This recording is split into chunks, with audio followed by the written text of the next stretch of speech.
everybody, and welcome back to the AGP Creator Podcast, where we bring to you creators within the realms of all pop culture, from comics to movies to gaming. I am your host. I am Amanda, the owner-operator of AGP, and today we're going to have a lot of fun. I think I found my long-lost comic book brother. He seems to be just like me in almost every single way, and has also adopted two of my parents from Hazzum Productions. So this should be a lot of fun as we not only banter back and forth, but we get to check out the amazing comic that he has on Kickstarter, The Legend of Sparkle Dog. Don't say ooh. With that, let me introduce to you the one, the only, my long-lost comic brother, Chad Perkins. Hey, what's up? How's it going? Hey, Chad. Hey. Yes. I said ooh. Ooh, ooh, bitches. Ooh. I'm glad I finally found my long-lost sister, because I remember when Tina was telling me about you. She's like, yeah, you two are like my problem children, and I'm like, well, which one of us is the whole problem? And that's what That's because you work for her. The difference is she's my sponsor. See the difference? Oh yeah, that's true. Well, she doesn't hit you with the paddle. No, she hits me with the squint and then points, and I just walk away. Oh, she hits me with a book.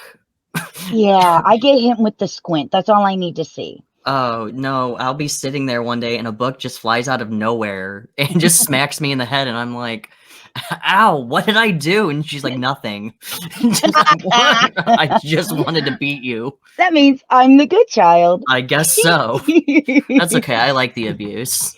Well, I've been with Tina and Rodney now for 11 years. Oh, damn. Yeah, I've been with them for 4 months. I started off as a show coordinator for the Cincinnati Comic Expo. Now I'm the showrunner of the Gem City Comic Con and the Champion City Comic Con, on top of doing Twitch streaming and Facebooking, or not Facebook, YouTubing and TikToks. How are you alive? I drink a lot of energy drinks. I drink a lot of coffee, so I get that. Yeah, we survive off of caffeine and terrible things. I can't do coffee. It upsets my stomach, and it feels like my stomach's being ripped apart. Oh, that's so sad. I love coffee. That's okay. I have found Rockstar Energy Drink Fruit Punch. It doesn't have that aftertaste that a lot of energy drinks do have. Mm-hmm. So it tastes like fruit punch, except for it keeps me going, let's go. Oh, see, I can't do energy drinks. It speeds up my heart, and it feels like my heart's gonna explode.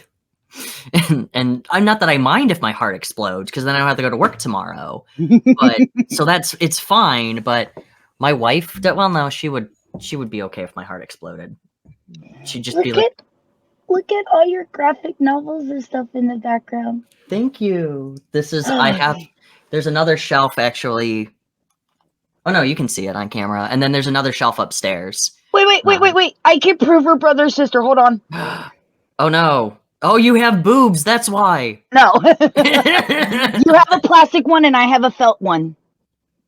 No, I have a felt. This is a felt one. Oh, is that felt? Yes. Yeah. This is from the GameStop.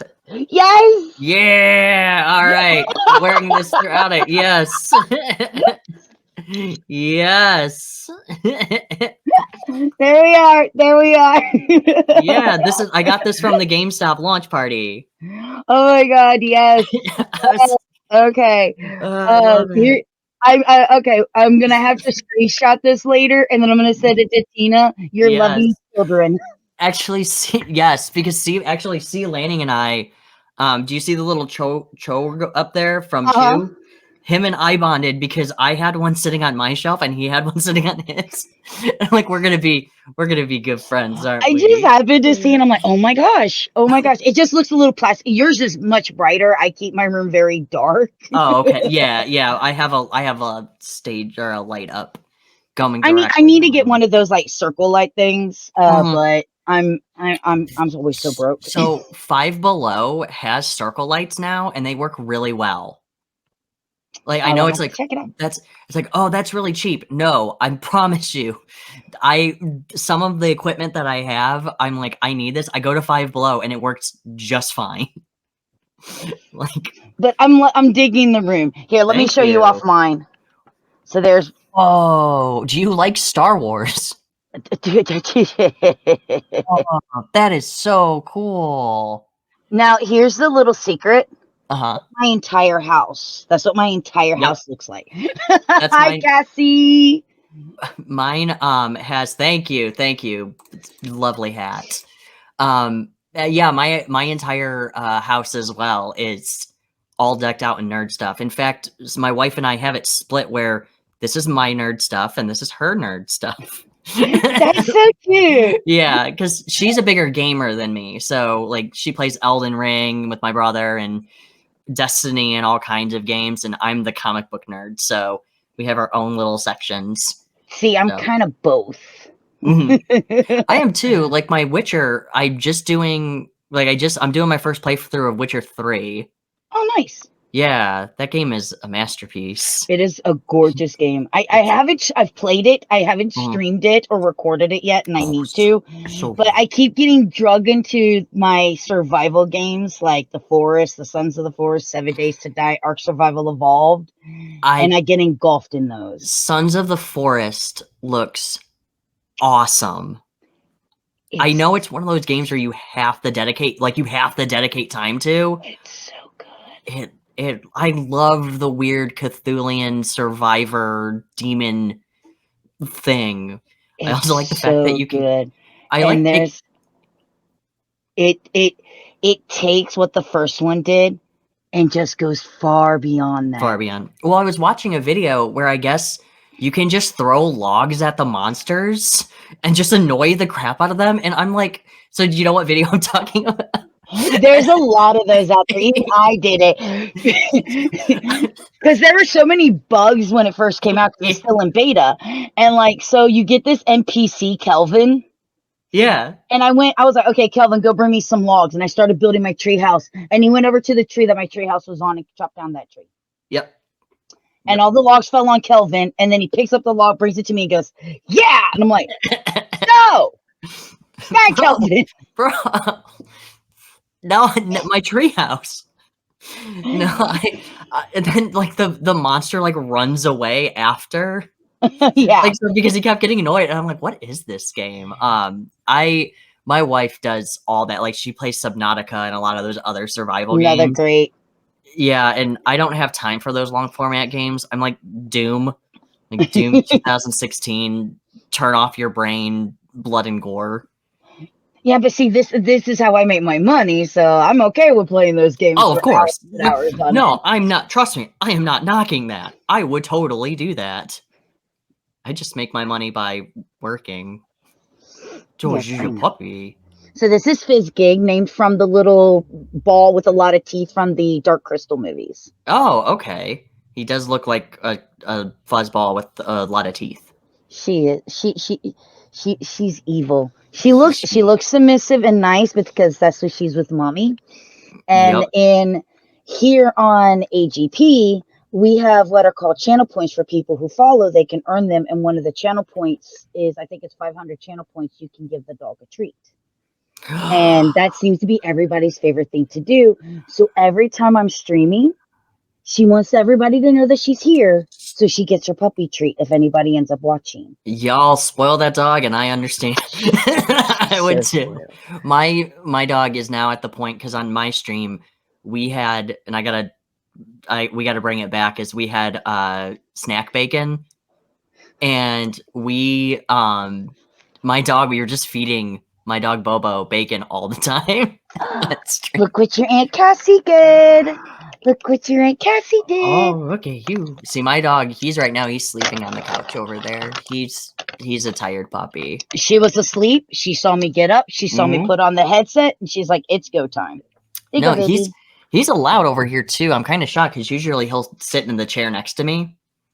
So, and he'll just kind of chill out and be like, hey. See, she has her own gaming chair.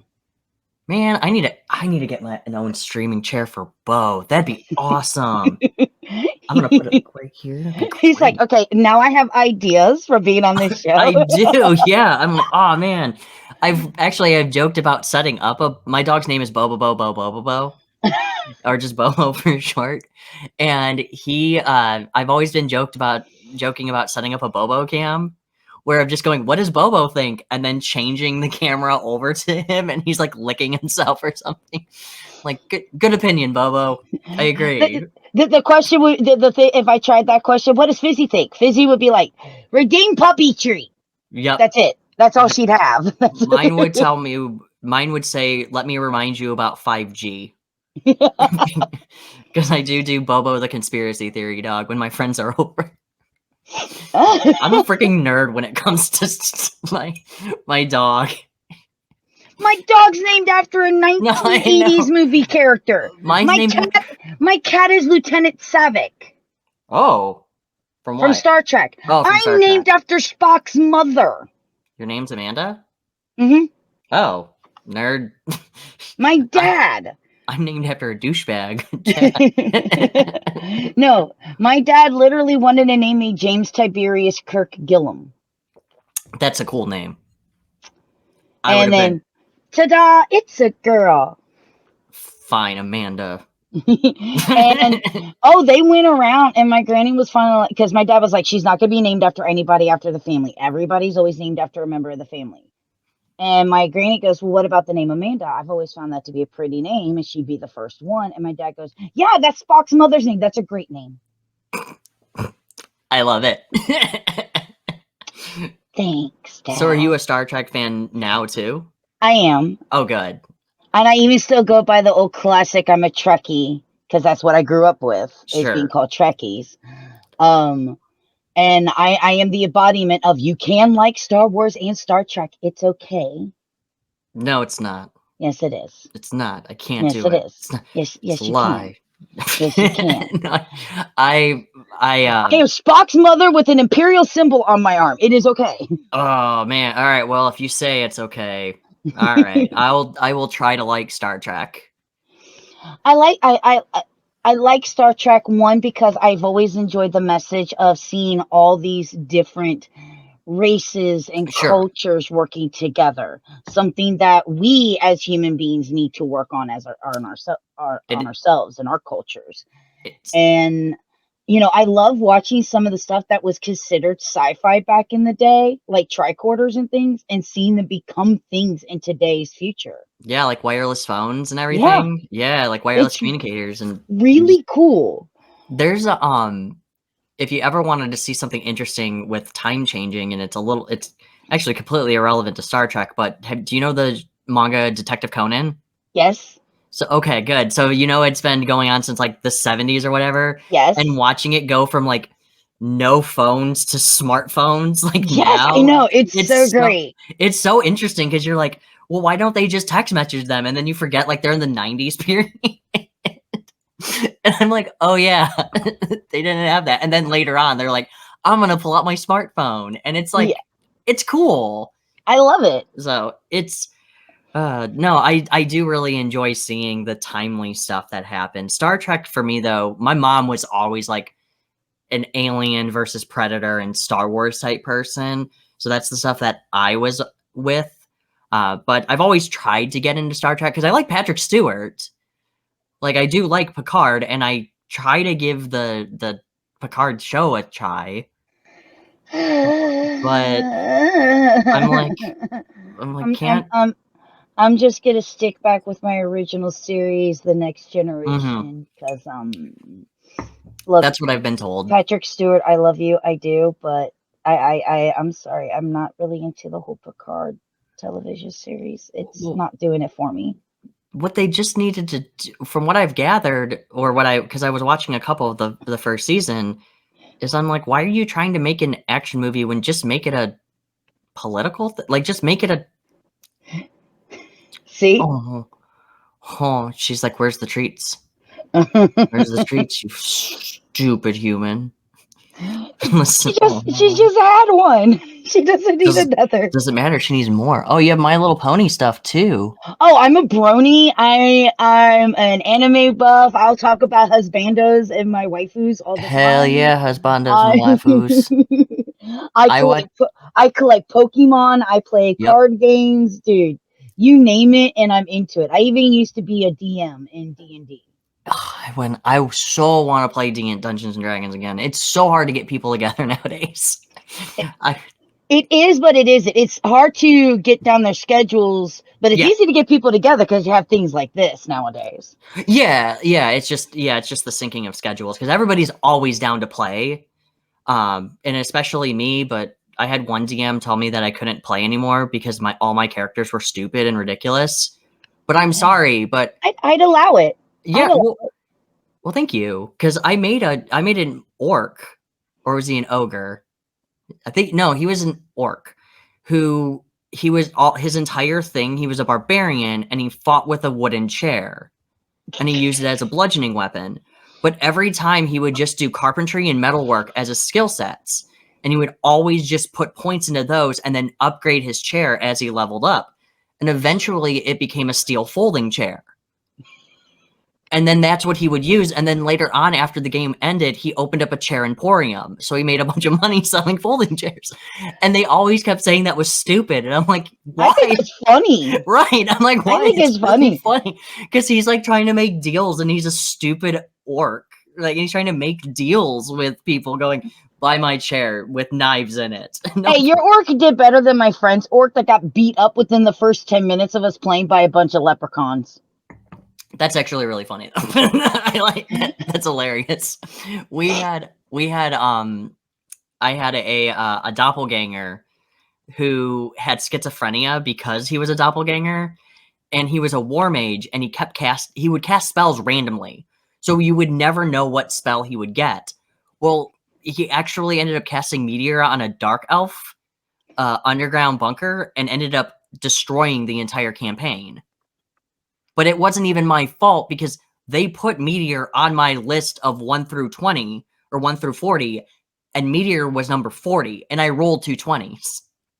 And I'm like, that's what you get for this 1 in a million thing. So they executed me, and I wasn't like, well, I stopped playing after that. I was like, okay. Well, I never went out of my way to execute my people, but I did accidentally sort of, but this was their own fault because they didn't listen to me, who was the DM anyway.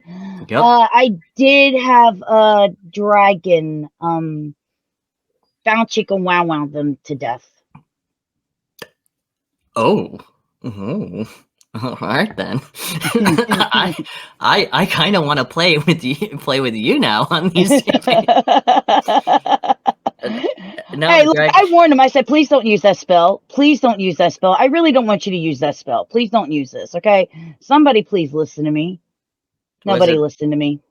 Was it the BDSM book? Was it no, was it the erotic fantasies book? It's just so even though I when I first started becoming a DM and wanting to learn how to be a DM, I used the book a lot, but then eventually I went, I'm a DM. I'm a god. I can make up whatever the hell I want. I love people like that. You can stick to the rules to some cases, but just just have fun. You just gotta have fun. Dude, like, I played with a DM who was always just by the book. Oh, that's so and they're boring. Like, you can't do that. I'm like, but I want to seduce that giant bee. He's like, you can't have sex with the bee. I'm like, but I want to. He's like, can I have it as a pet at least? And he's like, no, you can't. I'm like, can I at least just try? Like, even if I fail, make something funny. Like, it covers me in honey or like just something. Yeah. Just do something fun. I used to do fun stuff all the time, and then it was funny because we play. Somebody like, all right, I'll be right back. I have to use the bathroom. I'm like, no. They're like, what? I was like, you have to roll to go to the bathroom. What? Oh, you are so mean. And that's you have to roll until the DM calls bathroom break or smoke break, because everybody smoked back in those days. You stay, and you have to roll. If you roll for the break, everybody can take a break. If not, you play till DM calls it. And that's why everybody has a pee fetish now. You're the problem. Look, I'm gonna make this immersible. No, I can't pee. Listen, your character pee, you pee, then your character pees. Yeah. Start peeing right now. Oh God. Okay, well, you know what? I'm still open to play. Just putting it out there. Well, that's good. Like, I'm still listening. Oh, honey, I've done everything from taking them to the Death Star to... You shot people into space? Yeah. Yeah. Oh hell yeah! I would love to do that. I I did one run where, as the DM, I was every NPC that they ran into, and they never caught on that the DM was the actual NPC they ran into. Oh my god. All they had to do was kill the NPC, and they would have won. Oh. Hell yeah. I like making it different. I like changing it up. Did you make it 'Cause obvious? no, Oh, okay. other But than they were always very helpful and very kind. oh, well, if they're always very helpful and very kind, then you kind of got to be like, yeah, you might be the bad guy. you might be the problem. From the bartender at the bar where they got their mission, to the helpless girl being beaten up by orcs. Oh, was she being beaten up or was she being? She was just being beaten up. Oh, okay. That's to the fairy they saved out of the bag that was tied to a tree. Oh, so you went full storybook helpful, where everybody so you didn't have to bribe anybody. They just told you everything. Oh man, that sounds awesome. I would love that. I'm just gonna pour more coffee in this mug. He's got like the coffee pot. I did. Yeah, I did. When I was getting ready, I'm like, you know what? I don't feel like going upstairs or putting in a thermos or anything. I'm just digging the pot this morning. I love it. And something else that I absolutely love, you have a Kickstarter up and running right now. I do, yes. Yeah, we could talk about all nerd stuff all day. Oh, I know. I figured, segue. By the way, I love this picture. It would make a great metal type cover or print. I'm just letting you know this. Oh, the GIF? Thank you. Yeah, we've actually Blake, my artist, made that just as a promo piece, and you are one of the many other people who have told us that, hey, this would look really cool as something. I just don't know what. I'm telling you, a metal print would be really cool. Oh, or yeah. a holographic sticker. Oh. Yeah, because I mean, if we break past 2,000, we go beyond the stretch goal, so we could add that to the fray. Oh yeah, I have to take the Kalen Smith Virgin variant cover down too. I didn't do it this morning because it ended yesterday. Yeah, I noticed this. Yes. I need it to be yesterday. Oh, we'll talk after. Now, there's perks of talking to the creators of stuff. Well, I mean, we do have the same parents, so. And she'll just be like, "Hey, Tina, Amanda wants something. Give her whatever she needs. We have the same hat." Now, one of the cool things is that with you working with Hazzum Productions, who has the doghouse, which if you guys didn't get to see that, it's up on replay for Twitch right now, and it will be releasing on Monday for over on YouTube. So make sure that you check that out. You guys are doing a collaboration between the two Kickstarters. Yes. So this was spontaneous. Tina is always, she comes up with so many ideas, and I'm like, whoa. She came up with the idea of doing these chibi stickers. And Rodney did it? C did them? One of those two, because it just became a mesh of everybody's artwork being collided together. They decided to do the chibi stickers of the Doghouse characters and then also Sparkle Dog. And with Sparkle Dog, he doesn't actually have a full body first. So they just put him in a little jumper as a little Rugrat. And I'm like, it's so cute. Keep it. But yeah, these stickers are going to be only exclusive to the Kickstarter, as far as I know. So once they're gone, they're gone. So make sure you grab them. Otherwise, yeah, I probably won't give them to you. Yeah. So you do have to go and you have to support both Kickstarters. And on a physical level. It has to be a physical level. That means you Yes. actually have to get something. You can't just be like, here's $5, give me my stickers. That's not going to quite work. Which seems to be a very normal thing lately, where they're like, yeah, if I back $5, I get all this stuff. I'm like, no, No. that's not how I think that's the way how it used to be, because people used to actually give stuff at $5, and that's what everybody would bid on. And like that, even though every little bit helps, don't get me wrong. Every Sure, little bit absolutely. that you can support helps, but this is something very expensive for them to do. They are trying to do a goal.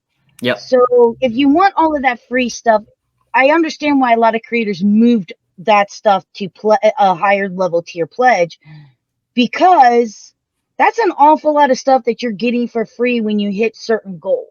Yeah, and especially with printing costs now. Oh dear Lord. Like if I go, oh yeah, you want $5, it's like 2 cents for a sticker. Sure, whatever. Like I'll mail you a sticker because postage is low, but no, not now. Not now. I But yeah, know that's but not then mean, but there's everybody's like, well, how much does a PDF cost? That does to the point. You want the sticker, and then you start getting into the right. rewards, right? Yeah, the And so PDF. everybody, if it's everybody who backs gets the reward, I mean, think about how many people that is as you go through these things. Right, exactly. It's like, no, by the way, that is badass. Thank you. That is C. Michael Lanning's main cover. That has been when we first started Sparkle Dog. C was like, he approached me. He goes, hey, I want to do a variant cover. So we talked at business out of it. Which, even though yes, I'm a goofball, I'm very business oriented. Because you got to be. But they did say he did this cover, and I was like, the kaiju cover, and I'm like, yeah, that has to be the main cover. Yeah. So I think this is really cool. thank you. This is the cover I went with. Yep, the Kaylin Smith variant.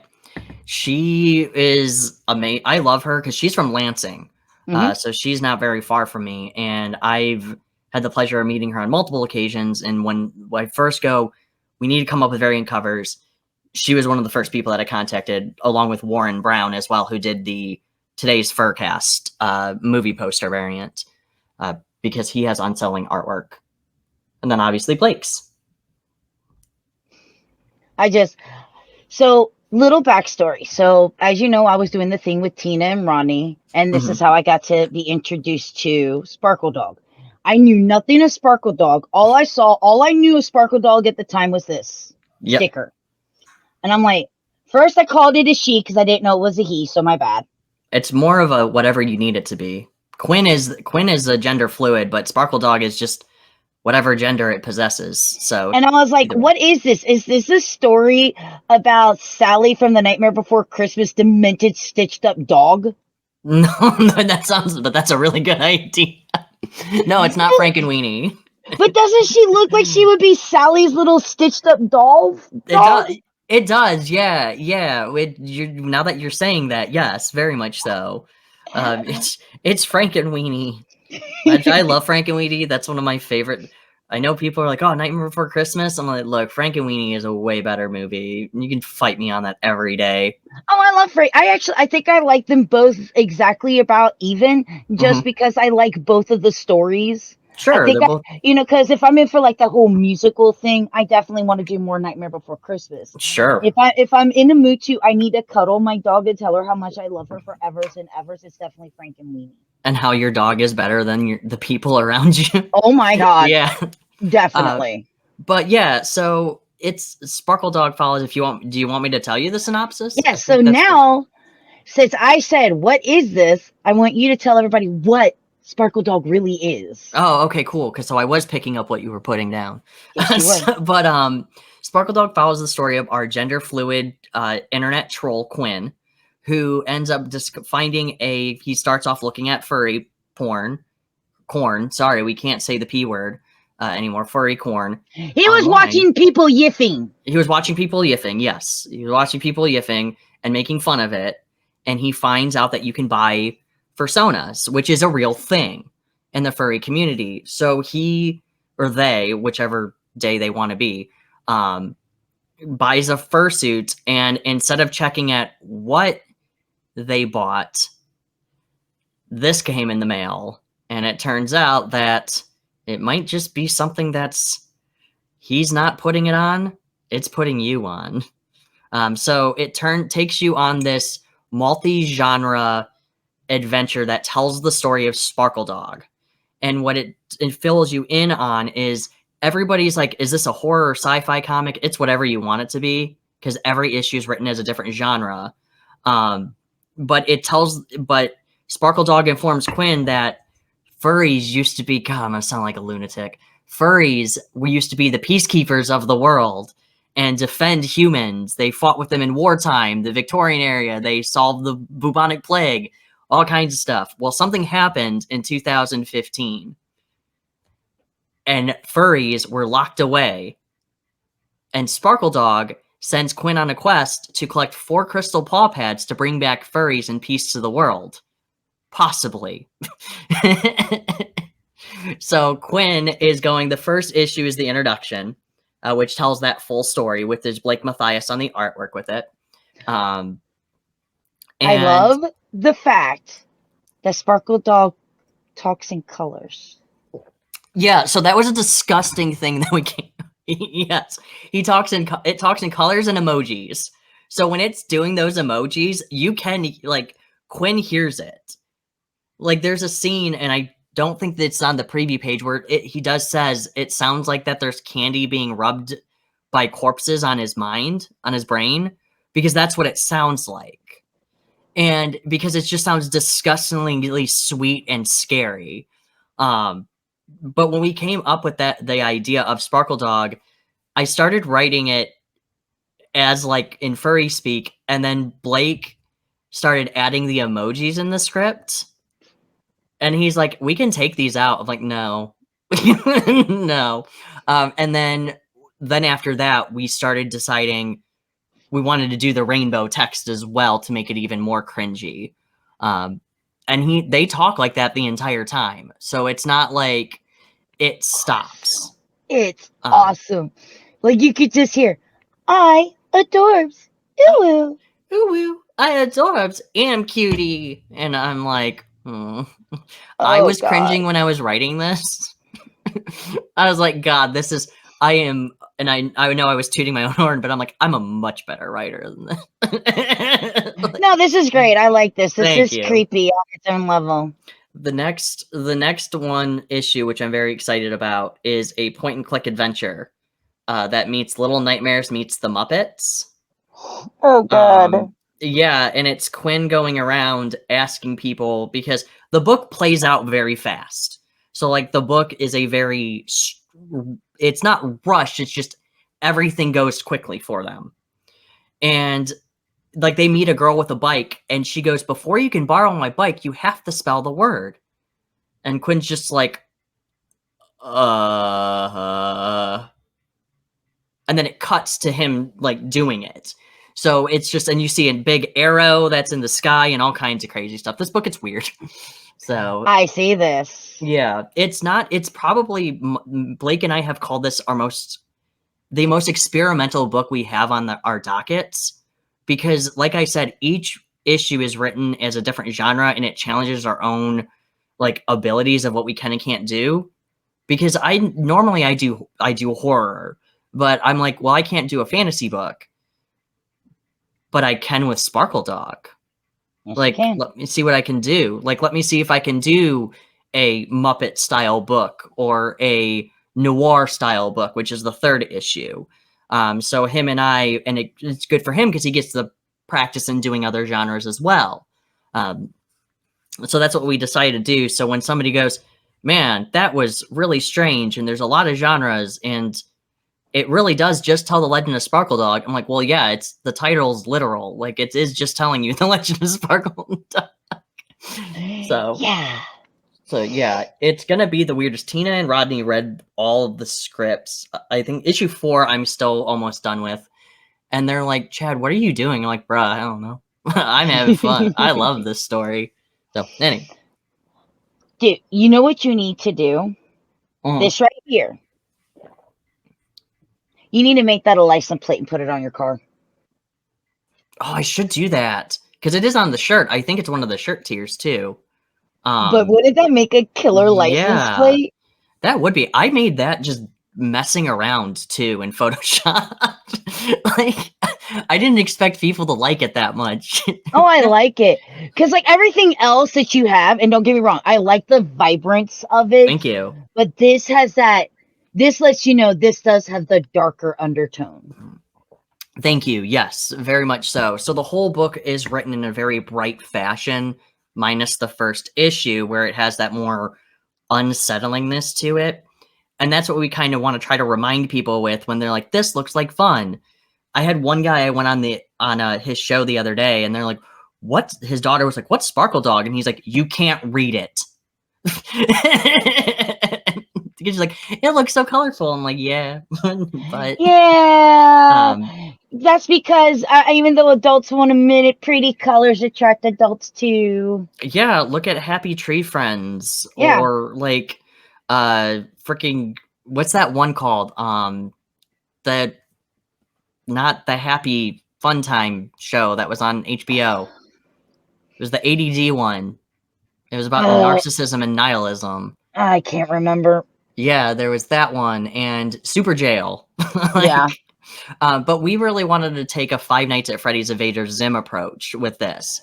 You definitely, like, especially like here, you get that Five Nights at Freddy's feel with this cover. Yes, I love Five Nights at Freddy's. Let me reiterate with that. I don't like any of the lore that has happened, but I love the designs. Like, I love the idea behind it, but the lore is a garbage mess. Like, none of it ever makes any sense, but that's a whole other rant. Hey, these animatronics tried to kill me. I need to go back to work.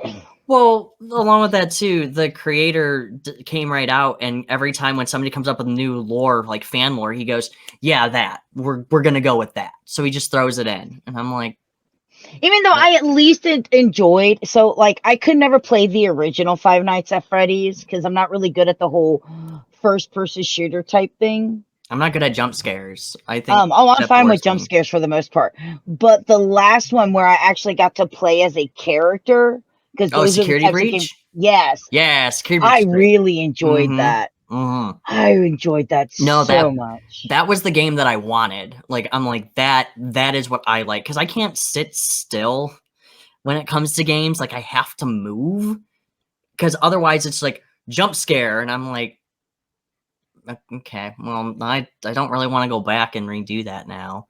But yeah, the whole turning and trying to stop them from coming to the doors, which, you know, those that do it, it's great. Yeah, I tried it.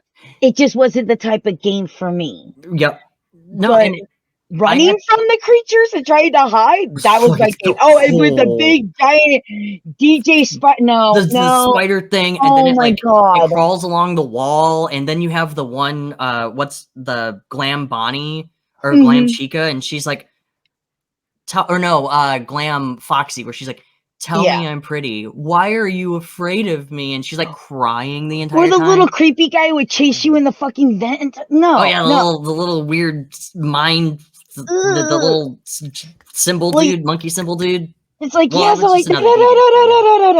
fucking. But that's where we got the well, it's where we gained a lot of inspiration from. That's why Sparkle Dog looks like a Five Nights at Freddy's character. Quinn, though, is actually inspired by Invader Zim. So that's why when you're looking at them, they're like, especially with Blake's art, they're like, well, why do they look more of like a deformed character? It's like, because that's the point. It's a play on gender fluid, but you know, that's a whole other thing. So well, look, I ain't gonna lie. Kaylin, you make Quinn really hot in this. She makes every character she ever does hot. He reminds me of Sebastian from Stardew Valley. It's like, oh, it's the emo guy. I have to go after him. Oh, man. And in Stardew Valley, I'm not even married. Neither am I. I've been building a slime farm and a fish farm. Oh, you know what this means? Because now I know that you play it. We'll have to do another like collab one time where you come on as a guest and we play Stardew Valley together. I will destroy everything you take, but yes. I will. Yes, we should definitely do it. That'd be awesome. because I love playing Stardew I Valley. love Stardew Valley. I never got married. I'm starting on a hard mode on the beach because I really want to try to push myself. Sure. No, the beach. I have the riverfront. I think like the channel one. So where it's The like best one, in my opinion, is Four Corners. that one was cool. I don't like the fact that it blocks you off in the beginning. Yeah, but if you're quick to get to the mines, Sure. you can upgrade your stuff so quickly. Yeah, that's true. Plus, there is the hack where you could just take a chair and jump over a bunch of stuff. Oh, see, I'm playing it on the Switch right now, but I can get it for Steam. Ah. Because I like the infinite money glitch. I don't think they took out of the Steam version. Ah. They took it out of the Switch version, which I was really upset. By the way, you do know if you know the codes for certain things, you can make those like the names of your animals when you purchase them. And then when she says the name of the animals, I'll send blah, blah, blah to their home right now. You'll get that item in your inventory. Yeah, they fixed that in the Switch version. Did they? Because Yeah, it's that's still what I'm talking available on the about. PC version. Yeah, which I'm so mad about. Like Steam, why? my brother, Steam. I know. I should probably get a Steam Deck. That'd be nice. Even though the battery Steam, that's life's where the terrible. master race goes. No, I am a master race, just about among other things. But no, Kaylin Smith's artwork is just. I love her stuff. I have Plume and then her For Goodness Sake book and a couple of other things. But every time I meet her, she's wonderful to work with. She's so much fun.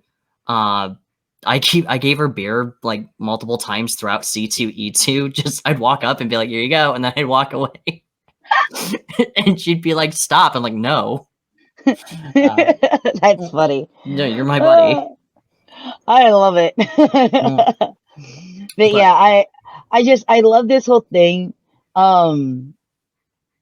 I like how it's so like here he is making fun of everything. I like how you're like, okay, you can't see this or this or this or this. Yep, all of it's not safe for work. If you actually do, I think I can bring it up on mine. Or wait, I have it right in front of me. What am I talking about? He might have edited it, and I just didn't notice. But he did. So there are nipples on the octopus too, and everything. So when they did this NSFW, there is an uncensored version. I think Blake still has it. But then the octopus with huge boobs was probably the worst thing that I've ever had Blake draw. Okay, just a question. Is this supposed to be your little avatar for up here? This down here? What? Okay, so down here on the bottom of the screen that he's looking at, it kind of looks like you have like this little Oh, yes. Yeah. So that is the foreshadow of Sparkle Dog. And we actually pulled from the sticker itself that little design was already made. But then Blake was like, hey, I have this idea of Undertale. So we came up with the Bad Time sticker. And then, but he took from that design that's right there. Right okay, I was like, look, I'm finding Easter eggs. This is what I do.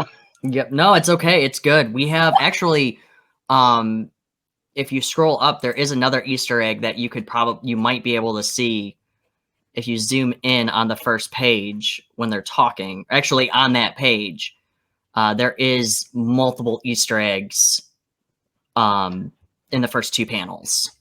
Oh, I'm gonna have to go in and look. Okay. One of them. Octopus has huge boobs. Yeah. When I sent him the script, he was like, so the way this started was Blake and I were at a furry convention, and we were supporting a buddy of ours selling his fur porn. And we decided, hey, we're gonna go grab a beer. We're going to sit down, and we're going to talk. And we were having a good time. Like when you go to, everybody's like, oh, furry conventions. I'm like, bro, you go to one convention, they're pretty much all the same. Like if you ignore all the drama that's happened. Yeah. If you ignore the drama, I mean, I can understand why somebody who probably isn't a furry probably wouldn't get the same enjoyment out of it as Sure. someone who embraces and understands the furry culture, Sure. because they are, I want to say weird. I would say more a little bit eccentric, because I've No, they're been to a weird. few.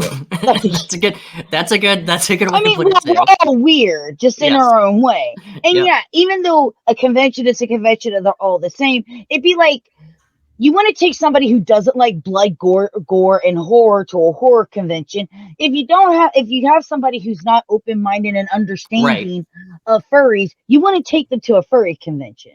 Right, absolutely. And since we are very open to that community, we decided to go and hang out, and we had a great time. You know, those fuzzbutts know how to drink and party, so I'm cool with it. And they're nice, and they're friendly, and they're really Very cool nice. with people. They very much are. They're very welcoming. I really do If enjoy anything, them. I found a lot of furries to be more a little bit introverted at first, because of all the stuff that they've had to go through and the misunderstanding of them and what they do. A lot of them. Everybody just thinks they're just a bunch of weirdos in fur outfits that are yiffing all the time. And I'm like, no, that's not even. I mean, close. they are, but you know, they're also It's still people. not close. Like, I mean, let's not. Granted, those suits also get very hot. Oh my god! Like when you think, oh, they're boning in those. I'm like, I mean, some sure, but not Not like everybody. it's like wearing a ghillie suit and trying to bone. Yeah. But we were sitting there having a drink, and I looked at Blake and I go, hey, you ever think like, and it's all the whole introverted thing. Like when they take off the fursuit, they become like a recluse in their dark cave. But when they put on the suit, they become a whole other person. Yeah. Basically, putting on the suit is their superpower. It allows them to be their alternate identity. Exactly. It's like the whole Batman thing. It's like when he puts on Bruce Wayne turns on the costume, he's Batman. When he takes off, he's Bruce Wayne. Right. But then Blake goes, so like, you're saying that the suit might be their actual personality? And I'm like, yeah, sure. This is alcohol talking. Blake, you gotta kind of guide me on this. So and let me guess, some of this filters into this. Oh god, yeah. So that's where we ended up coming up with the idea of the Legend of Sparkle Dog. Because then I go, you know what? What if we just told a really straightforward story about this legend of this fursuit? And then I go, but furries were also like peacekeepers, and we just started getting really eccentric with it. And then we never spoke about it again. Like 3 months went by and we never talked about it. I love how he goes, the furries were the peacekeepers, like they were the Jedi Knights of the Old Republic. Yes, exactly. They fought in like there's a scene in there too where it's like they fought in World War II. They were during the Victorian period, the Great Depression. Like they helped people like throughout, and then they were locked away. I joked about the government, but that's not what happened, which I was really sad about that Blake didn't let me use that. But one day I'm just sitting there and I go, all right, so Blu Lullaby is done. Set the Hook is currently in its third issue being written. I'm on the docket. It's another project I could work on. And then that's when I go, you know what? And then I wrote the first page of Sparkle Dog, and then it became a game of chicken, where I sent Blake the first page, and he goes, "Oh, well, guess what? If you're gonna do that, I have a character concept art of Quinn, the gender fluid." And then it kept going, where I'm like, "Well, now I got 2 pages done," and it kept going, and then he's like, "Well, now I made a page." I'm like, "I hired a letterer," and then that's when it started going. And we're like, and Blake is like, "Are we really doing this?" I'm like, "Yeah." Yeah. Some of the best comic stories, gaming stories, have all came from situations like that. Oh yeah, 100%. Or just remembering this ridiculous idea that you come up with. Like Rob Gilroy's farmhand, he found that he was reminded of that story by looking through a shoebox. And he was like, "Oh yeah, I had this idea." And it's like some of those things are always just like these weird stories that ended up happening. I'm pretty sure a lot of have you read Unnatural and Sweet Paprika? I have not. I'm pretty sure Marika goes to like BDSM communities and chat rooms all the time. I love Andolfo. Like, she's one of my favorite artists, and I love her as a writer and artist. But every time I look at the stuff that she comes up with, I'm like, wow. wow, I didn't think boobs could bend that way. I've seen some hentai and anime. I've seen boobs do some strange things. So, I mean, I've seen them squirt. Never mind. I forgot. Listen. Parental advisory. You didn't give me a limit. You get everything. Did you not see the warning at the beginning of the thing? Oh yeah, no, I did. Okay. This is not this AGP. Even though I will allow, people could come onto the show, I still don't take off the warning label just because I don't want YouTube or Twitch to ever think, oh, well, you have that one kid-friendly episode, so now we're going to take all of your money and you make nothing. Yep. So it stays there. It's stupid. I can't stand it. So even for the family-friendly ones, I kind of warn the people when they're like, oh, yeah, we're complete family-friendly. It's like, okay, look, I got to say a damn or a shit somewhere. Right, exactly. Just to keep my channel the way that it needs to be. Yep. Because when you start doing kid-friendly content, you can't get sponsors. People can't put it on a watch later list, and you don't get paid for it. Nope. I keep telling Nita, and I know she won't do it. Once we get sponsored by HelloFresh, I want to be in charge of the commercials. But I know she won't let me. She's like, no. I'm like, damn it. Why? She's like, have you seen the stuff you put together? I'm like, yeah. But no, Sparkle Dog has been very, very well received by people. Especially because it's weird, it's different. It's not another, I guess, ass and boobs book. Either. It's not an ass and boobs book. It's not a full furry book. It's a semi-horror book. But you have concepts of like the Five Nights at Freddy's. There's the furry aspect under there. The fact that your main protagonist was making fun of furries to start off with. Yep. And goes, oh, what the hell? I'll buy one of these costumes. Why not? Yeah, for fun. Like, for fun. It obviously does take a jab at the community in a playful way. Like, none of it is ever tasteless, in my opinion anyway, but I know. But yeah, they're just like, oh, you can buy one of these, and it kind of reminds me that I would probably do that too if I had the money. There's your key thing there. If you had the money, right? So, yeah. No, Quinn is obviously stacked because these things ain't cheap. No, they're not, and that's kind of the ongoing thing is that Quinn doesn't have a job. There's like, so you never question it though. Like the entire time, like, how does he afford this? It's like, it doesn't matter. Just did he even spend the money? Like, you don't know. You don't know if he actually spent the money. Ooh woo. Sparkle Dog. But no, the first person I did reach out to with this, and I do want to give him a shout out, is the Warren Brown variant that we have, which is the Today's Furcast, which is the black and white grayscale tone one. He's been actually all the artists have been awesome to mess with and have fun. Oh no, up that one. He has been an incredibly supportive and wonderful human to work with. He has a new series. Sig and Joe is out right now. He was actually one of the guys that Kalen Smith and him were two of the first people that I reached out to. And when he read this script, he was like, so I can just do whatever I want? And I'm like, yeah. Yeah, so he came up with a grayscale movie poster style variant. And then Jason Lennox, who is the Satanic coloring book, which is below that, he came up with that's the play video. No, one more. Yep.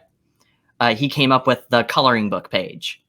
So when you get this one, it's printed on cardstock, so you can color. That is a Pokemon. It is a Pokemon, yeah. And I do like the fact that it has the Torch of Satan as one of its ears, though, or like the Torch of the Devil. But yes, when he did this, actually the original is right there on my wall. You can't see it, but it's actually framed. Wait, that's Houndoom with wings. Mm-hmm. Yeah, no, it's so we have Which the Heck Lord. which unfortunately I had to pass in our Pokemon Smasher Pass yesterday. Aww. Looked too much like a dog, wasn't my thing. What, Houndoom? Yeah. I mean, He it's a just looked dog. like a dog in cosplay. I couldn't smash that. I got it. No. Like smash it sexually or smash it We like played Pokemon Smasher Pass yesterday. Oh, okay, I gotcha. Never mind. That's what you meant. I thought you were actually talking about a real game that was like on That the is phone. a real game. Oh. I mean, I guess you can make it a game. All right. Well, anyway. Because daggone well, I smashed Gardevoir. Oh, hell yeah. I smash Gardevoir, and I would smash the string cheese guy from Scarlet and Violet. Ah, okay, yeah. Gimme Ghoul or whatever his name is. Yep. Only because he just looks like string cheese. He's also into Pokemon. So when we're gonna do another one in summer, I'll contact you. I'll introduce you to Riot Kitty, and the three of us will play Smash or Pass Pokemon. Hell yeah! I'm gonna answer like the most absurd ones, right? That's fine. You're like, that's yeah, fine. I said smash the Tangela. Okay. I mean, you use Vine Whip, picks you up and just. Like I get it. I mean, I would see. You're gonna put like Muck up on the screen, and I'm like, well, that's one of my favorite Pokemon. So yeah, like smash, 100%. I'm gonna have sex with this Muck, like right now, and you will watch. And you will watch. And you will watch. It's gonna get it. No, you don't. No. You will pay to watch on my OnlyFans site. So you're doing this wrong. You need to make the money off of it. Oh yeah, that's right. So let's lead into my OnlyFans account where I smash Pokemon, and it's just me rolling around in Jello. But no, seriously, this is a gorgeous cover, Thank and you. this is the one that is like you can color it yourself, right? Yeah. So with the stretch goal currently, since we did get funded, everybody's going to get a PDF copy of a 8.5 by 11 and a 7.9 by 11 something PDF. But then if you get this one and you order it, it's going to be printed on cardstock, and you can take it to anybody you want to get it colored, or you can color it, or your kids can color it, or your enemies can color it, or your enemies' kids can color it. Like anybody can color it. So it was kind of one of those fun gimmicky covers that I wanted, but I also really like Jason Lennox's work. So when I was like, oh shit, the Satanic Coloring Book guy is open for commissions. Jason, hey, how's it going? And he had a lot of fun. He's really great to work with. So if you ever need commission done.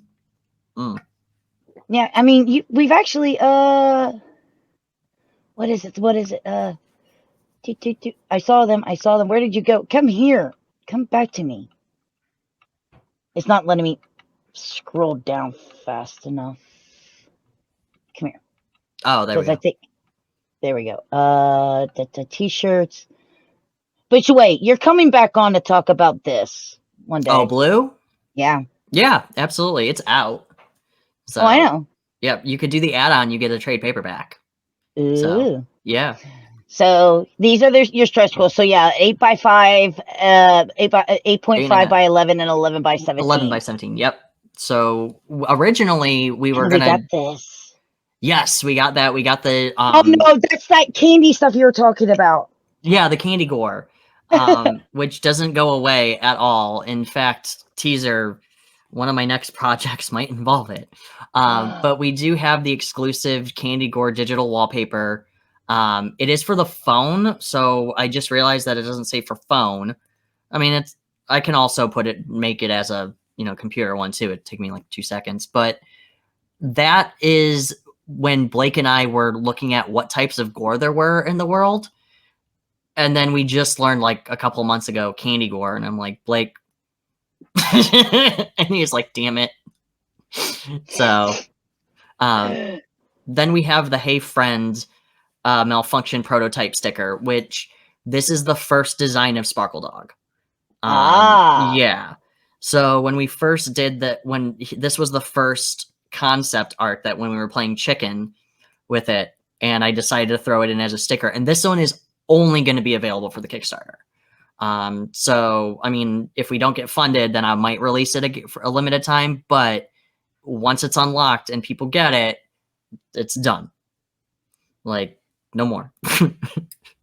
So there are a lot of exclusive stuff that we're working on right now. Same thing with those blue t-shirts.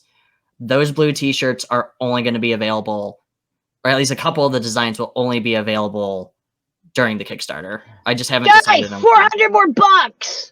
Yeah. And then the last stretch goal we have currently is you get the digital PDF script with the inks of the Sparkle Dog. It's the first time I'm going to be releasing one of my scripts on how I work. So you get to see all my disaster. You're going to get to go into his mind, guys. Run. Yeah, you're going to go into my absolute disgusting mind on how I write and type. Trust me though. I know somebody asked me like, how detailed do you get in your scripts? I'm like, it just depends on how lazy I am that day. Depends on how many pots of coffee he's had. Right, exactly. Which I'm on my 3rd cup today, and it's only fucking 1 o'clock. Holy shit. Yeah, but because at one point I think of my current script that I'm working on with Sea Lanning, all I put was, and then they fight, and then that was it. Like it was just through that panel, and he's like, so they just fight. I'm like, yeah, you just do what you want for these next like 4 pages. Like I'm not typing out these details. And he's like, why? I'm like, because I'm lazy right now. But yeah, so look, I'm the boss. I'm the writer. Right. I wrote. You work with that. Be gone with you. Yeah, exactly. I like abusing C. He's amazing. I love working with him. But yeah, we got a lot of fun things going on right now with this Kickstarter. We got the shirts, and then we also have the backer goals, which I really want to release as well. Yeah, so these are, if we get to 50 backers, you get the shipping label that came on the box. That when ordered. Do not return for the love of God. Yeah, it's in a PDF. And the actual QR code actually does link to the Hazzum website. Nice. So there it is useful, and then it actually does tell the instructions on how to, like, when Sparkle Dog came, it tells you different lore about more things about Sparkle Dog. That's where the Five Nights at Freddy's stuff plays in. That is cool. Yeah. So it shows who sent it, and then we have the next one too, which is the owner's manual, which, again, because we're people and we don't read the manuals, it actually warns you of what not to do and how to take care of your Sparkle Dog. The following is required reading for the keep your eyes on the manual. What else? What the fuck's this? Oh yeah, it's like whatever you do, whatever noises you hear, keep your eyes on the manual. Do not look away. Whatever things you see at the corner of your eye, do not look away. They cannot hurt you. Yep. So then below that is the translation of it. That's actually going to be for that instruction manual has art done by me as well, and that's the only time I'm releasing artwork for it. And what it's going to do is it's going to become the Necronomicon. And it starts out as a regular instruction manual, and then it slowly descends in like this weird chaotic thing. It's going to be 6 pages long, and then we're going to be doing, hopefully, a printed copy, which is going to be 45 to 50 pages long. Nice. Yeah, but that's only if we get to the 75 backers. Now, granted, though, I'm going to make it anyway as a hardback because I told Blake, either way, I'm making an instruction manual.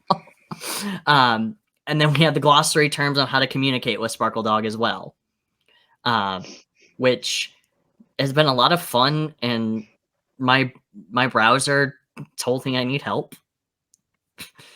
It was like, so are you like okay? And I'm like, no. And I replied back with no. And it says, oh. And I'm like, oh shit, it's talking to me. I need to leave now. So the glossary and the backer rules, they're not final in terms of what they're gonna look like. Right. So a lot of these are just the It concept of just shipping. says images are not final. Yeah. So they're just the concept and images. The shipping label I'm pretty attached to, and also the front cover of the owner's manual. So I'm very excited if we can get those out the door. I would love for people to see it because it does have lore of Sparkle Dog. It also does talk about briefly. It mentions the previous owner. And that's where I pulled the Five Nights at Freddy's lore, because remember when I said, oh, it's absolutely garbage? Yep. Because you have to read a bunch of stuff. I'm like, you know what? I'm also gonna do that. But fine. You know what? I'll do it. I'll put in some stuff. But you have your one of the previous owners is talking to you throughout the book and everything. So it's gonna be a lot of fun doing these. What makes this hasn't ended up in Zach Baggins from Ghost Adventures collection of demonic shit? Oh, where he has is he the one that owns the museum now? He's the one that owns the museum in Vegas with all the haunted items. Yeah. He's the nephew of whatever their names are. I don't know. I just know he's hot, but there's no way in hell I'm going to be dating him because he has so many damn demonic things attached to him. I'm not in the mood for that. I mean, I would be. I've had my fun with demons. I don't want it anymore. Thanks. Oh no, I'm thinking of the guy who owns Annabelle, or the Raggedy Ann. Oh no, that's just no. This is, you ever seen the TV show Ghost Adventures? No, I have. I got them mixed up because I was like, wait, yeah. Even though he was on Ghost Adventures, because he did take that Annabelle doll to Zach Baggins' Las Vegas Museum. Yeah, he did the tour on it. And then he's like, "Here, let me touch it." I'm like, "No, bad Baggins, don't touch the doll." I'm gonna hug it. Kill me, senpai. Oh, look, dear God. Like, seriously, if I'm going out, I want it to be a cool story. Like, yeah, he hugged the Raggedy Ann doll. And now you know what.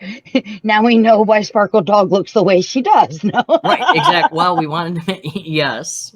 No, Sparkle Dog has been an absolute blast to work on. We get to do many different designs of the character. So you also see too later, you kind of see reality tearing down the walls. So when they're telling the story, we'll have the pages kind of split so you can see what's really going on. And that's been a lot of fun to do because we're just trying to see how far we can push. Cannibalism is at one point, and that's fun. Aw. Sparkle Dog's just so cute. He is so they are the cutest little demonic bastard ever. I mean, seriously, it looks like a cross between what would be Sally's little dog is something from Monster High.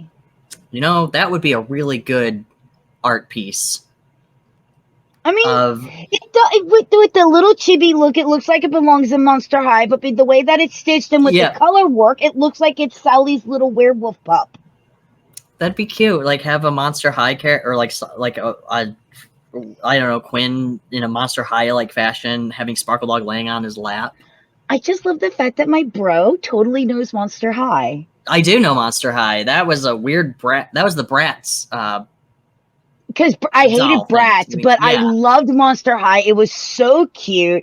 And the way that they talk, this is going to be fantastic and stuff like that. It was all cringy puns, and I loved it. I loved it, but it was cute. And it wasn't like, the whole thing wasn't pure cringe. And even though each one of them had a message, it wasn't completely shoved down your throat. It was actually written really well.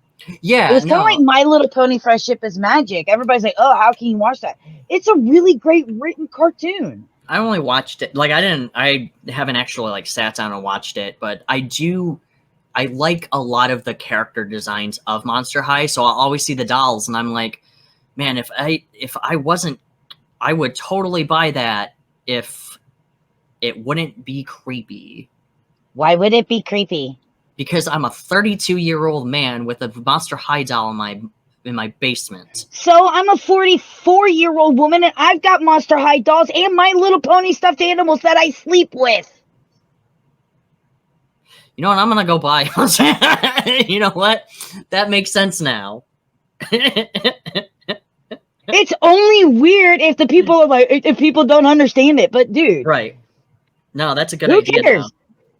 Though. Dude, it's just a toy. I'm allowed to have any toy that I want. You Sure. saying you telling me that you can't have a Monster High doll is like me trying to say that I'm not allowed to have those He-Man figures up there. You can't. They're for men. You can't. Oh dear He-Man. Lord! No, you can't. Yes, I can. You're not allowed to. Yes, I am. Remember, men play with men's toys. Girls play. No, because I keep my husbando with me when I podcast. Oh, Vegeta.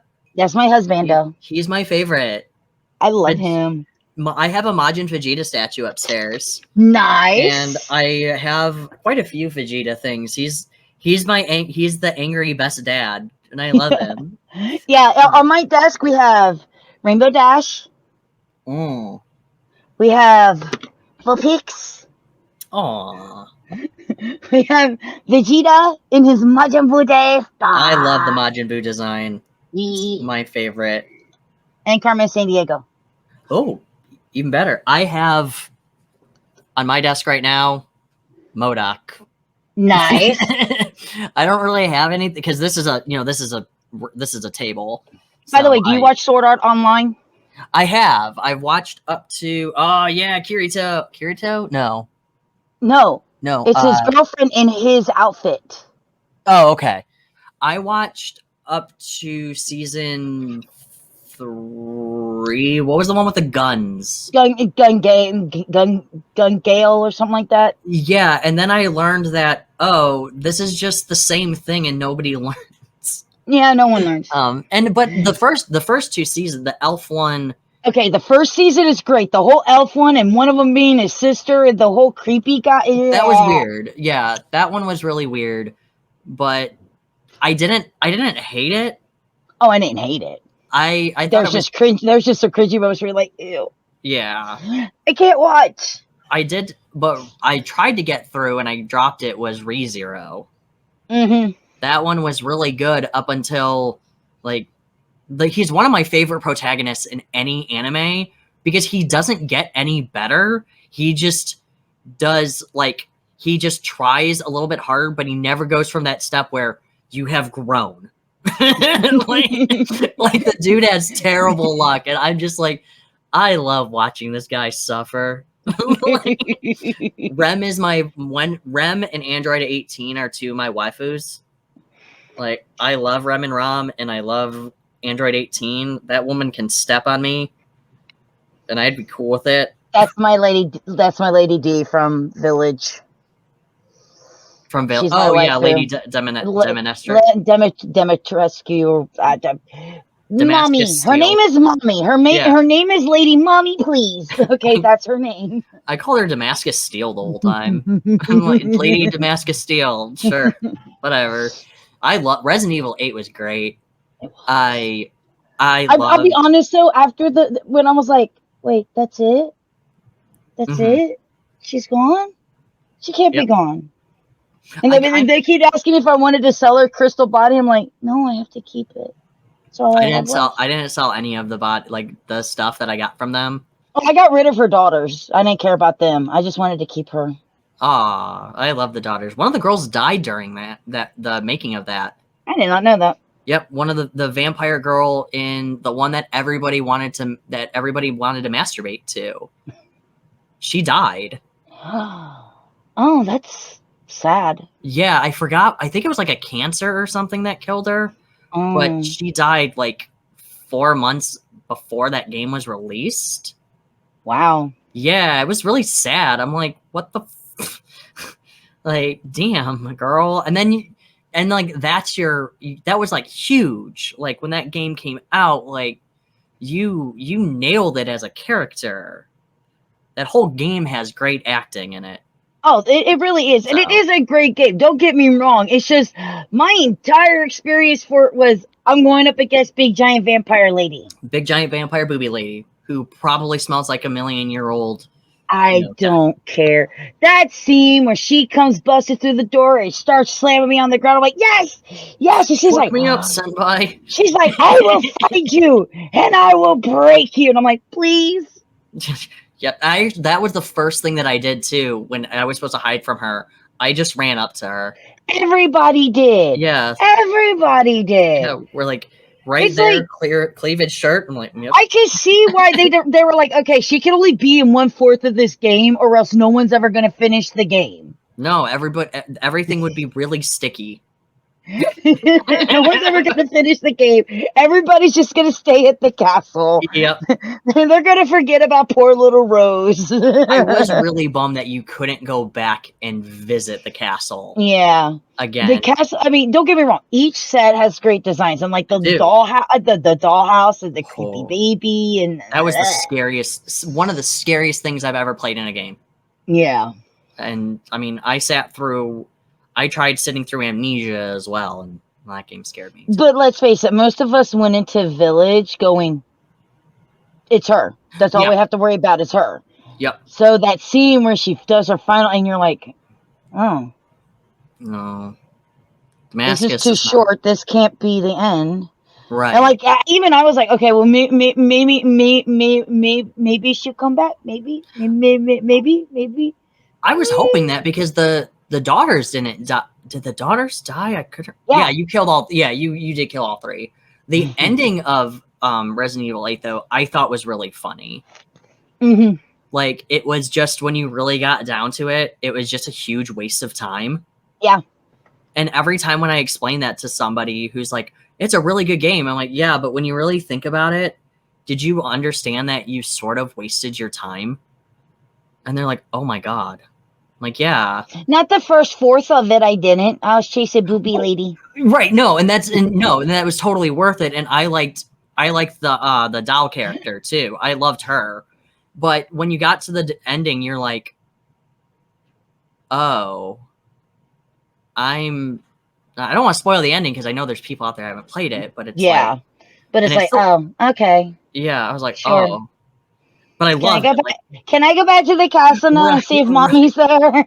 Right. Can I go back to the castle now? Can I come back and like do it? I am interested on what the next game is going to be. It will be interesting, but I think it was just funny because like you got to the point where after you played, you started watching other people play it or other people's playthroughs, and like most people stopped after the castle. They never finished the game, and you're just like, okay. And like the scene where like you're crawling through the tunnel, she's right there with the wine thing. Almost everybody goes, "Wait, mommy, I'm coming!" Oh, almost everybody does it. Can't see up your skirt either. Damn it. See, I was watching this one guy. He does the voice of Vegeta, and he does Vegeta plays, and he decided to Chris play Saibot? No, it's not Chris Saibot though. His name is, hold on, I follow him. I just got to pull up his isn't he the same guy who did Nappa? Yeah, but no, this is a guy who he really isn't. Oh, is he the Team 4-Star guy? No, his channel is just Prince Vegeta. Okay. Here, I'll show you. I have this ability. That's his channel. Just Prince Vegeta. On this channel, you can watch a variety of content, such as Let's Play reactions. And he's great. He's so funny. And I was watching him in his playthrough, and there's the scene where she goes, "What did you do to my daughter?" He's like, honey, honey, honey, honey, honey, in Vegeta's voice. He's like, look, I can make you new kids. It's okay. Bro, listen. Honey, take off your pants. All right, his name is Prince Vegeta? Yeah. He's got one of the best openings for everything. He's like, "Hello, it's your boy Vegeta, Prince of the motherfucking Saiyans." Like, it's a great intro. Where's my pudding? Beerus plays Fortnite. Who is this guy? He looks neat. Did you find him? I did, yeah. Okay. I got him. Cool. Yeah, I will be checking. As you can see, I'm subscribed to the channel, so I can see that. I appreciate it, you supporting the community.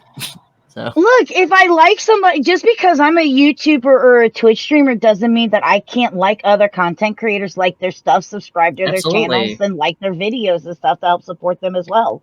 I And I like what he does. subscribe on my YouTube. I subscribe to like food people too. Like the ones that's like weird history of food, and I'm like, I want to learn the weird history of food. I want to learn about Taco Bell and why you're drunk at 3 a.m. eating Taco Bell. I mean, like, I have your normal people like Markiplier and Jacksepticeye because Sure. I enjoy watching them. Love them too. I like watching the Dead Meat channel. Sammy Nation is one of my favorites Sammy because I Nation. love Dead by Daylight and I love their Dead by Daylight parodies. My wife loves Chilled Chaos. Yes. And I mean, I don't really like him just because he's loud, but whatever. Whatever she like. Look, hey, she can like what she likes. But I watch Matt McMuscles. Do you know Matt McMuscles? I've heard of. I watch AC Race Best. I have him too, I think. He does the Bronies React. Oh no, okay, I don't. Oh, oh my god, dude, I love his channel, his Bronies React. It's like, the greatest thing in my life will be a day when they do a Bronies React and they're like, oh, would you like to be on there? Yes, please. Yeah. Yes, please. I really want to be on a Bronies React. I really, really do. I want to be on the What's Happened. Matt McMuscles does a show that you might be interested in called What Happened. Uh-huh. And what it is that he talks about the crazy release schedules as with these games that most of them turned out to be really bad. And some of them turned out to be either really good, really bad, but the ones that are really bad, like the games that are really bad, are the most interesting. Except Deadly Premonitions. That Deadly Premonition is a masterpiece. Like, you can't convince me otherwise. All right, Matt McMuscles, if you see this, you could thank my little comic bro Chad for this. Yeah. Damn. I would love to talk to him about anything. I wonder if I could actually reach out to him and be like, hey, you want to be on my show? I'm itty bitty, but I'd still like to have you on my show. I mean, you could look. What's the worst that somebody could tell me? No, or just not answer me? Yeah. So what is the harm is if I could find a contact for them and be like, hey, my name is Amanda. I do this podcast. I saw your stuff. I thought it was cool. I like to have you on my show, please. No, I agree. And that's what I always try to tell other people where they're like, oh, well, I can't ask them. I'm like, yeah, you can. I'll be honest. Asking YouTubers and Twitch streamers has been a hell of a lot easier because with celebrities, you have to pay for them to come onto your show. Right. Yeah. A lot of us, like, especially in the comic book world, we're just like, hey, you want to come on for an hour and talk? Yeah. I am not sure. Like, because when I reached out to you, you're like, hey, Tina is forcing me to come over here. Tina is forcing me. Yeah. Hey. Well, she goes. It was funny because we, like I said, last Saturday or Sunday, we did the talking about the Kickstarter Doghouse. And she's like, yeah. She's like, we got this new kid, Chad, and da da da da da da da. And we were talking about the collaboration between the two. And then after the thing, she was telling me how you're going to Hazzum to work over there and things like that. And I was like, cool. And she's like, so do you know who he is? I went, no. No, that's fine. And she goes, oh, fun. And then you messaged me, and I'm like, oh, boy. Yeah. Well, she probably was like, yeah, that child. Just be nice. She didn't tell me to be nice. She did Tina, be nice. Right. Have you met Tina? I don't know she knows those words. She doesn't. I know she knows the words behave. Yep. She knows the words behave and not now. And and also, why are you doing that? Because every time when I'm not working on something, it's like, why are you playing a game? I'm like, look, I just want to play Witcher for like 10 minutes. I just need 5 minutes, Bob. Bob, just give me 5 minutes, please. No, do your homework. I gave you a list. But I want to read my book. You know, their Roadkill Rampage, there's a squinting squirrel in it that's based off of her. Yeah. Yep. Rodney was telling me about that. I love talking with Rodney. Man, I'll say this: the collaboration between the Legend of Sparkle Dog and the Dog House. Watching Rodney's mind unleash. Yeah. Oh yeah. I love when Rodney, especially with Doghouse, you just get to see the weird, like, child in him, I want to say. Like, the weird, perverted child, and I love it. I'm like, man, Rodney, the fact that you can make something that makes you kind of feel like an adult kid is really nice, and also really rare nowadays. Because you have so many and this is just me going on all philosophical, is like, you got so many, like, BoJack Horseman is depressing. Yeah. Archer is like narcissism. But then you get Doghouse and you're reading that and you're like, I'm just turn off my brain, have fun type deal.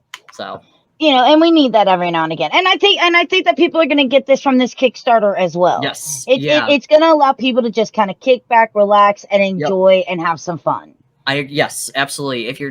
I always say, if you're taking this book seriously, don't like, go into it, just have fun, poke around. If you say, well, that was weird, if you don't like it, great. If you loved it, great. Like, I'm just happy that you gave it a shot. Like, and I'm happy that you had fun with it. So, of course, we are going to have to go ahead and wrap up here. Oh, yeah. So, is there anything else that you'd like to say before we go? I got to use the bathroom. But no, what, you got to roll a 20. Oh, crap. Oh, shoot. I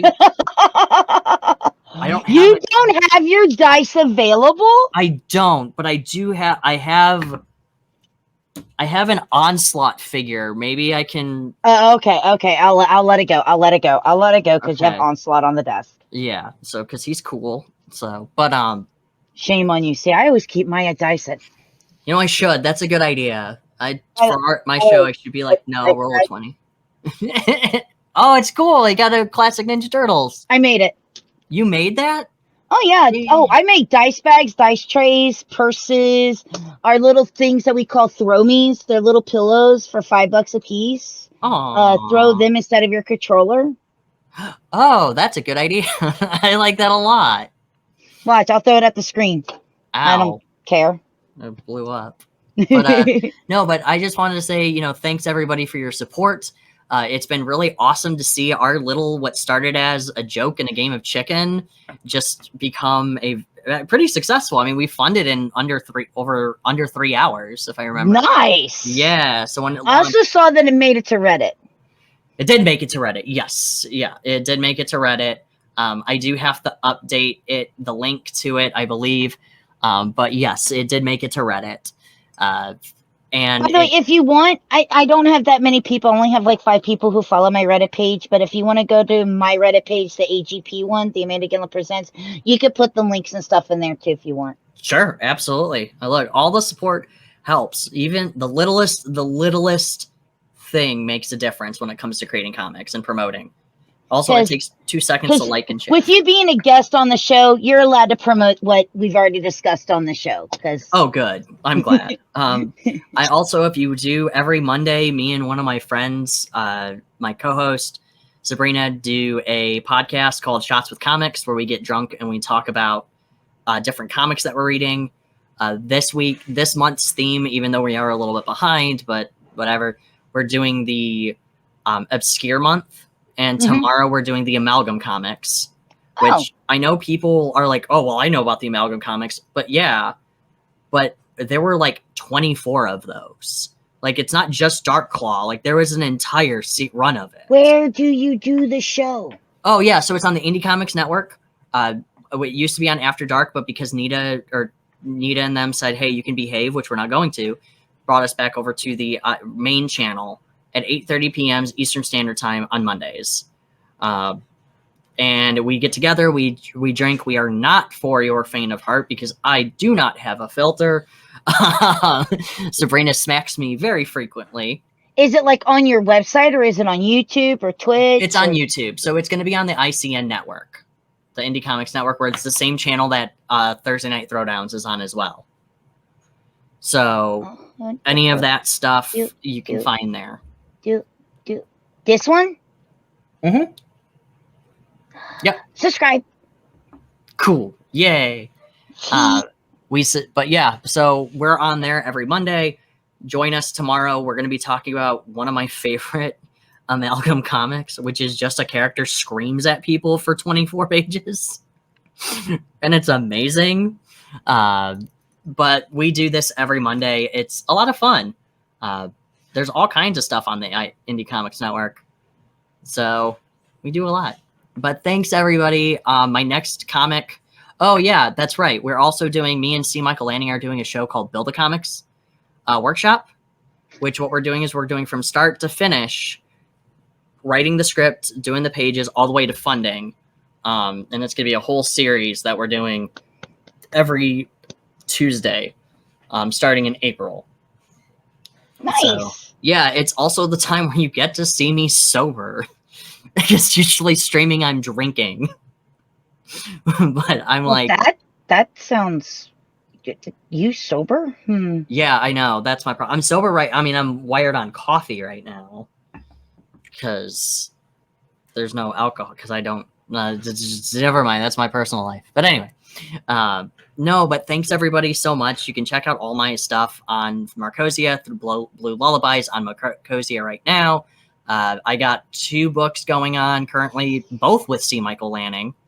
So those are really fun. And then I am working on another project that I don't know when it's going to be launched, but I'm very excited. And I am starting the second arc of Blu Lullaby as well. So I have... I like that. And just so you know, we don't know when it's going to start, but you heard it right here on AGP. We don't know when it's going to start. Yeah, but we are working on it. And then obviously, yes, I am doing another arc of Blu Lullaby, nice. which I know a lot of people have been excited about, and I'm very excited to show you. It won't be out for a while, but you know, it's in the works. Awesome. Yeah. Anyway, and sorry, of course, I'm babbling. So no, it's fine. And guys, seriously, go check it out. Here's a little QR thing for you guys to click on if you're watching right there. Of course, at the bottom, it's been telling you the name of the Kickstarter if you just want to type it in to find it.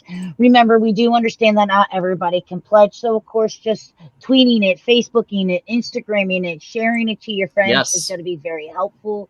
But I would honestly say, if you're into horror, a fan of Five Nights at Freddy's, if you're a fan of furries, or just really good, fun, laughable comics, this is definitely something that you're going to want to check out. If you didn't pay attention, you can see that, yeah, manage my pledge. I backed it. And you know, when I back it, it's good. So. Yes. I was very excited. Thank you so much. Oh, it's a pleasure. Like I said, I'm one of those people. I like to know what it is. I mean, I know there's going to be content creators that'll back something and then they'll take their backing away to make it. I don't want to be one of those people. Yeah. I mean, if people take their backing away, no hard feelings. I understand, but But I've seen creators go in, they back something just so the creator doesn't think that they don't like their work, and then they take the backing. I'm like, why'd you back it in the first place? Yeah, no, I've seen that happen. I've heard about that happening, and I'm like, bro, I don't no, just don't. If you don't back, you don't back. You don't back, you don't back. You can you're still supporting the creator by having them on the show, and they could totally understand if maybe it's just not something that you're into. Right. Like, I think the concept's cool. It's not down my alley, but I could see, pick the stuff that, you think is cool of the comic. And then, just explain to them, look, sorry, man, I'm not going to back this. It's not really down my alley, but I really do appreciate you being on the show. I hope you had fun. Me, on the other hand, I like this idea. Thank you. Appreciate it. I mean, I started talking about it last week, so obviously, everybody got interested last week.